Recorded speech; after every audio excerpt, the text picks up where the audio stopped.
നമ്മൾ അവസാനം പോകുന്നത് ഇവിടെ ഫിലദൽഫിയയിൽ അവസാനം പോകുന്നത് ഇൻഡിപെൻഡൻസ് ഹോൾ എന്ന് പറയുന്നൊരു സ്ഥലമുണ്ട്. ഒരു ഹോളാണ് അത്. ഈ കാണുന്നത് തന്നെ, ബാക്ക്ഗ്രൗണ്ടിൽ കാണുന്നത് തന്നെ. അവിടെ എന്താണെന്ന് വെച്ചാൽ ഇവിടുത്തെ കോൺസ്റ്റിറ്റ്യൂഷനും ഇവിടെ ഡിക്ലറേഷനും ഒക്കെ ഒത്തിരി കാര്യങ്ങളൊക്കെ അവിടെ ഇരിപ്പുണ്ട്. അപ്പോൾ അതും കൂടെ ഒന്ന് കണ്ടിട്ട് ഇന്നത്തെ കച്ചവടം എല്ലാം നമുക്ക് വൈൻഡപ്പ് ചെയ്യാം.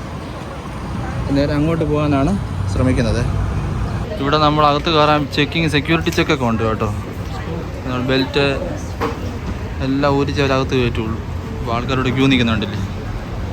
അപ്പോൾ നമുക്കൊരു ടൂറിൻ്റെ ഗൈഡുണ്ട്. ആ ഗൈഡാണ് നമ്മളെ കൊണ്ടുപോകുന്നത്. ആകെ 70 പേരെയാണ് ഒറ്റ സ്റ്റെപ്പിൽ കൊണ്ടുപോകുന്നത്. പുള്ളിക്കാരെ അതിനകത്ത് കുറേ എക്സ്പ്ലനേഷനൊക്കെ ചെയ്യും. അപ്പോൾ മൊത്തം 290 വർഷമായെന്നാണ് പറയുന്നത് ഇതിൻ്റെ പഴക്കം. അപ്പോൾ അവിടെ കാണിക്കാനാണ് കൊണ്ടുപോകുന്നത്.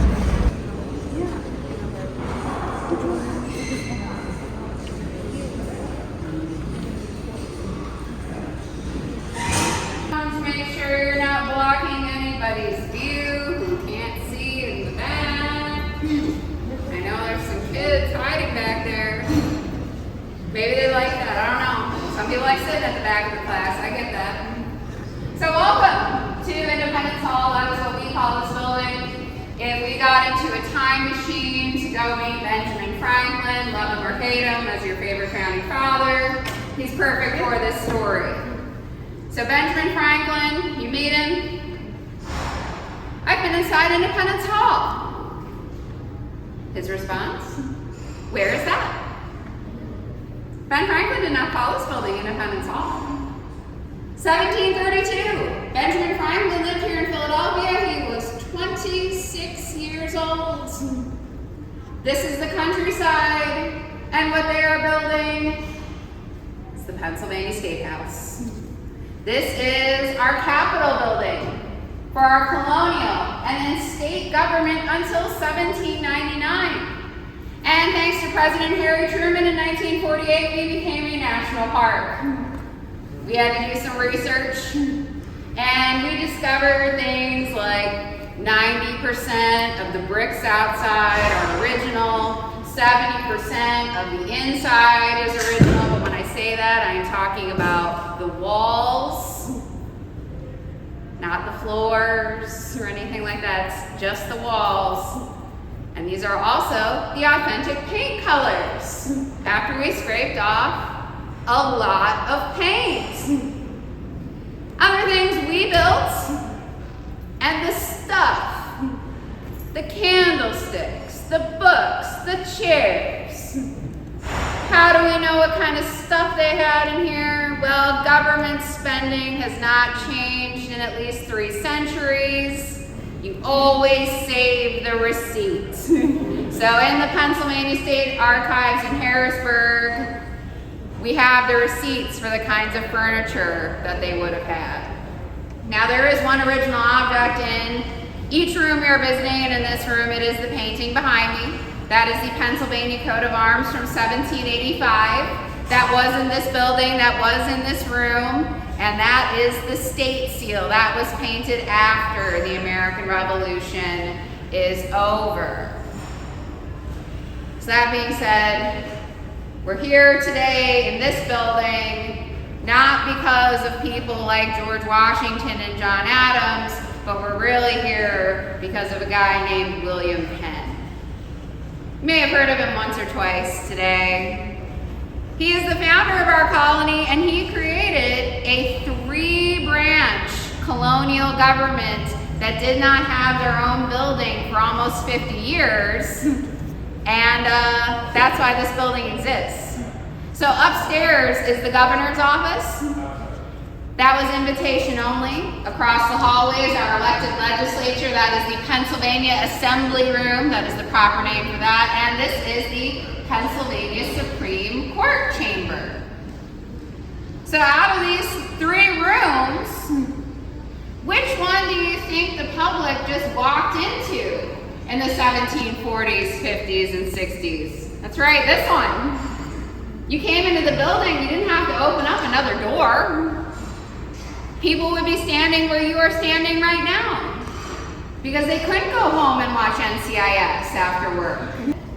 Trials are open to the public. That is part of English common law. So you would see judges at the judges bench.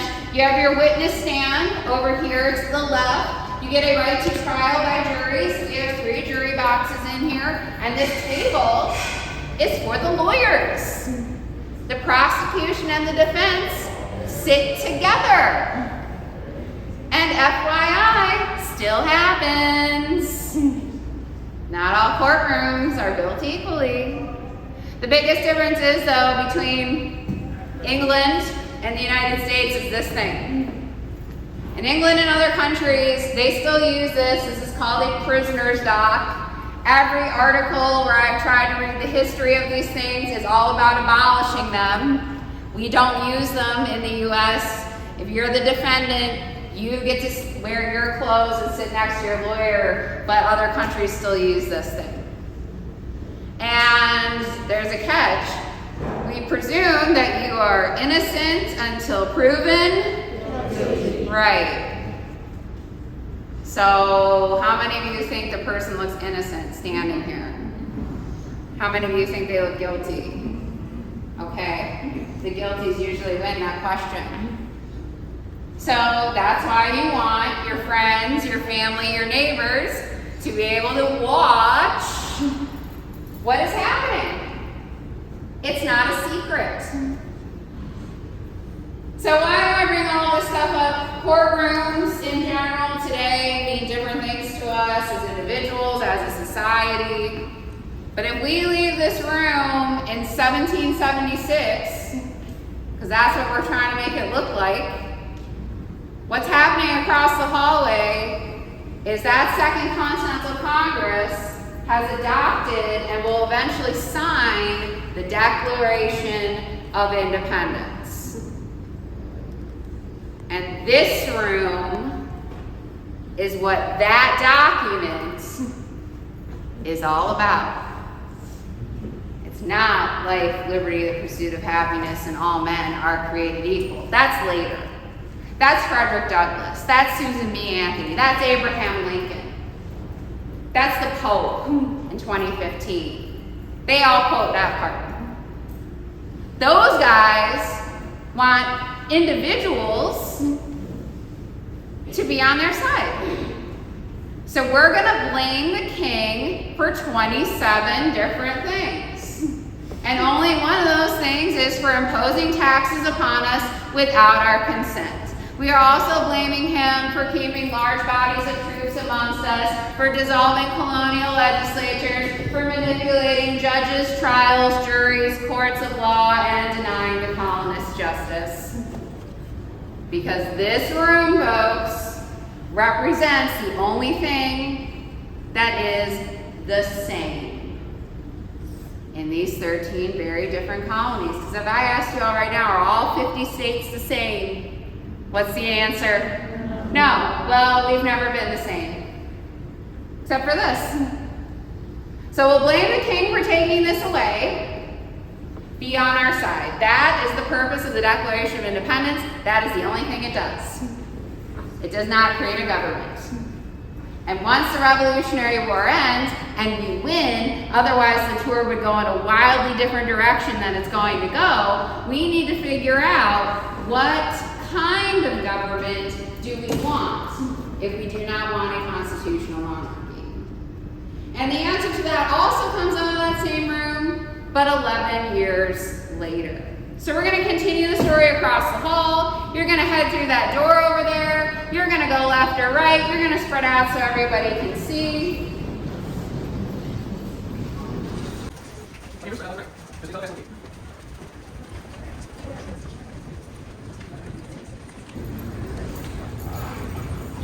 those of you who are standing in the front of the room, there is something I failed to mention that I've noticed several people doing. And that's sticking your knees in the railing. You'll get stuck. And then the Vaseline will have to come out of the back closets. So true stories of Independence Hall. Who knew? So welcome to the Pennsylvania Assembly Room. This is where the Second Continental Congress started meeting. And on July 2nd of 1776, they adopted a resolution in this room that these united colonies have right and ought to be free and independent states. And then John Adams went back to wherever he was staying and wrote this letter to his wife, which you can now read on the internet. Don't think they were planning on that.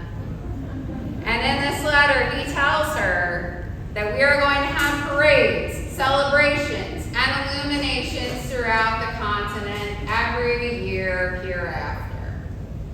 So you can fix your calendar for next year. Independence Day is July 2nd. That is not how the publicity campaign rolled out, is it? What day do we celebrate instead? July 4th. Right, July 4th, because that's the date that made it to the top of the paper. That's the date they adopted the Declaration of Independence in this room after making over 70 changes to the original draft. And it's, again, written to convince you to be on their side, so they had it printed to be distributed to the states, to the army, to be read out loud, to be printed in the newspaper. This is what people saw. Not the signed one.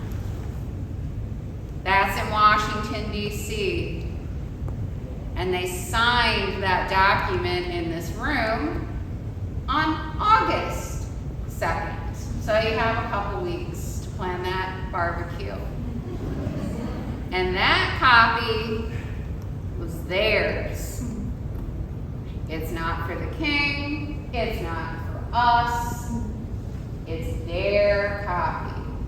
And it did not become famous until almost 50 years after the revolution is over. And again, it's not even about the top paragraph, it's these 27 things. He has. We're going to blame the king for all this stuff. And we're going to call ourselves the United States of America. But what is that? In 1776, it is not one country, it's 13 of them. Because it's 13 personalities, 13 state governments, and some of these state governments are going to continue to print their own money. So there's Pennsylvania money, Maryland money, Georgia money, Massachusetts money. The Continental Congress is going to decide to print their own money. Does that sound fun or what? There's no credit cards, folks. So it's messy. And what do these 13 little countries agree on? They want to be independent. They're calling themselves the United States of America. And they do not want a king. So they wrote something that same summer that also comes out of this room. It's called the Articles of Confederation and Perpetual Union. And that is the last time I'm saying all those words together. From now on, they're referred to as the Articles. And what does this document do? Okay, it starts off, we the states, and then it lists them. And then it says we're going to have a Congress in which every state can have no less than 2 and no more than 7 delegates. But amongst those delegates, they only get 1 vote. Do you see where I'm going with this? It's going to be a disaster. Now, most of the time, you don't have to get them all to agree. You only need like 9 out of the 13. But if you want to change the rules, like we should be able to tax. We're not allowed to tax. You have to get all 13 states to agree. And that is where this is going down the road. It's not going to work. Because when the Revolutionary War ended with Great Britain in 1783, this is like 13 brothers and sisters have moved into a bigger house, and we're all going to fight over who gets to have the biggest bedroom. That is exactly the best way to describe this. So, what's going to happen is in May of 1787, we're going to decide, we're going to have a convention. We're going to meet in Philadelphia. We're going to meet in this room. And if you've been wondering this whole time, why do I have to come to Philadelphia for this story? That is because Philadelphia is the middle of the country. Philadelphia is the largest city in the United States of America. It's not New York. Sorry. Not there yet. Well, these guys get here, and they know one state isn't going to send any delegates, and that state is Rhode Island. They don't want to change anything, so they're going to keep the windows and doors closed. No AC, by the way. It was 80 plus degrees several days. Notes are secret, no gossiping back home. George Washington was talked into coming to this meeting. He wasn't going to be here. And I've been reading his diary recently, and you kind of see why. It's difficult for an introvert like me to think, okay, I'm going to go to work all day, and then I'm going to go to 3 different people's houses afterwards. Because that was his life. But he's going to preside over this convention post. That means he sat in this chair. This is our original object from this building in this room. And he doesn't talk. This time, that's not his job at this convention, as the rest of these guys then debate a plan for a 3-branch national government. With a Supreme Court, very short, didn't spend a lot of time on that. A president. Should we have 3 or 1? We still argue about that today, because only 2 of these guys said popular vote. Everyone else said no. How long do you get to be the president? That's my favorite one. 2 years. It's going to be 4. Some guys said 7. Some said 13. And during a 6-hour-long speech he made, Alexander Hamilton said, you could be president for your whole life. That's not in the musical. It didn't make it. All right?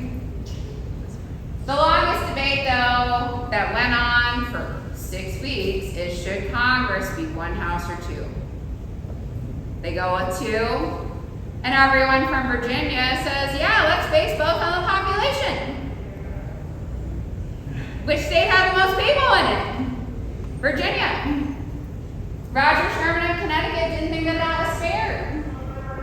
So then everyone gets 2 senators, the House of Representatives is based on the population. Then you have to figure out term limits, who picks them, what they get to do. September 17th, 1787. These guys are done writing the United States Constitution.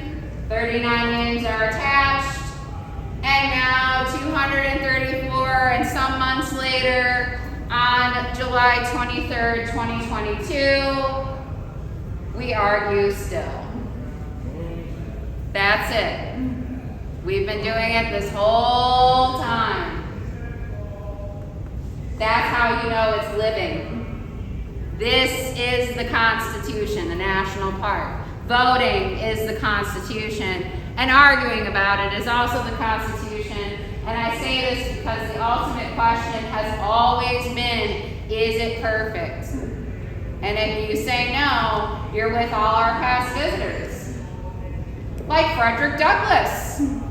I assure you, he did not think the Constitution was perfect, as it protected slavery, and he wants to abolish it. Susan B. Anthony did not like the Constitution because it did not give women the right to vote, and even Benjamin Franklin, who signed it, did not think it was perfect. But he had hope for this document that he summarized very nicely. We talked about the half-sun that is carved in the back of the president's chair. Benjamin Franklin said that during the debates of the Constitution, he would stare at that sun and he would wonder if it was rising or setting. And after he signed the Constitution, he looked at the sun and said at length, now I have the happiness to know that this is a rising and not a setting sun. I've been inside the Pennsylvania State House, because you all know better now. And you told him that 235 years has gone by and we still have the Constitution. He would be both pleased that the sun is still rising to him and probably surprised. Because folks, just because they sign things in this room, they have no clue how long they will last.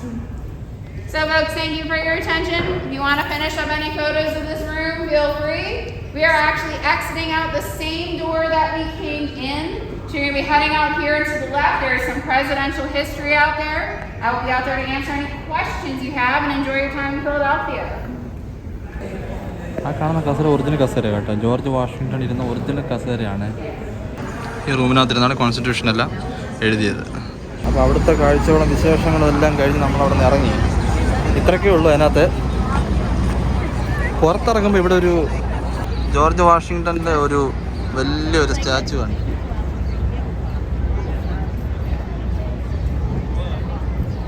ഇദ്ദേഹം ഇരുന്ന ചെയറാണ് ഇതിനു മുമ്പ് ഞാൻ കാണിച്ചത്.